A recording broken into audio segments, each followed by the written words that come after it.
Сәлеметсіздер ме? Тауешкілер 2022 жылдың тамыз айына тары болжам. Яғни тауешкілерді 2022-нің тамыз айында не күтіп тұрғанын көрейік.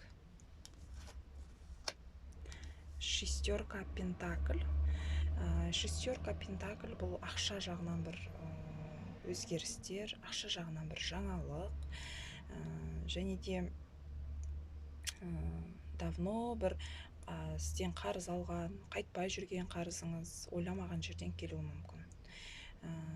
Ал енді тамыз айында біреуге қарызға ақша берсеңіз, сізден ақша алса, полный сумманы бере алмауы мүмкін, частично, яғни 2-3 бөліп беруі мүмкін. Және де ойламаған жерден ақша, қаржыға байланысты жаңалықтар, және де қаржыңызға расчет жасап, кішкене ақшаға ұқыпты болатын уақыт. Пентакль өзі денежный карталардың бірі, яғни тамыз айында ақшасыз болмайсыз, ақша келеді, но жаңағы таразы тұрғаннан кейін бұл жерде, яғни қаржыға ақшаңызды таразылай білгеніңіз үшін жаңағы расчет жасап, орын-орнымен есептеулі болғаны дұрыс. Келесі карта тройка жезл. Бір нақты шешім қабылданады, жол жүру, мысалға қыдыру, жұмыс барысымен жолға шығу, или болмаса нақты шешім қабылдап, бір жерден көшу, кету, жұмыс ауыстыру, және де нақты шешім қабылдау. Мысалы, жұмысқа байланысты болса, жұмыстан ауысайын деп жүрсеңіз, жұмыс іздеп жүрсеңіз, яғни жақсы жаңалықтар күтіп тұр, басқа жерге ауысасыз, жаңағы повышение күтіп жүрсеңіз жұмыстан, повышение болуы мүмкін. Яғни жақсы жағынан бір өзгерістер бар, жұмыс жағынан, жаңағы көшу жағынан, жол жүру жағынан, яғни қыдырып, жұмыс барысымен болсын, бір жол түсіп тұр сізге. Келесі карта бізде двойка пентакль тағда. Ақшаның картасы.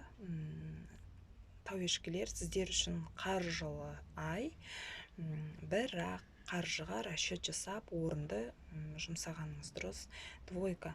Және де түскен қаржы бір емес екі жерге жұмсалуы мүмкін. Мысалы, қарыз кредит жұмсалса, екіншісін басқа да өзіңізге қажетті заттарға, не болмаса бала шағаға жұмсалуы мүмкін деген сияқты. Жаңа отбасыға, үй ішіне жұмсалуы мүмкін. Екіге бөлініп тұр. Және де бұл карта қаржының двойственно болатындығын айтады. Яғни бірде өте жақсы болып кетсе, бірде кішкене қаржыға бәсеңдеп қалуы мүмкін. Сондықтан ақша азайып қалған кезде өзіңіз қаржыдан қиналып қалмас үшін желательно бұл тамыз айында ешкімге қарызға ақша бермеңіз. Өзіңіз қарызға желательно алмағаныңыз үшін. Себебі уақытысында бере алмай қалуыңыз мүмкін, екі бөліп беруіңіз мүмкін деген сияқты.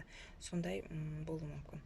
Бірақ қаржылы ай, қаржыңызды тұрақтап, орнымен жұмсасаңыз, ақша жағынан жақсы жаңалықтар болады, ақша жағынан жаңа өзгерістер болады сіздерде.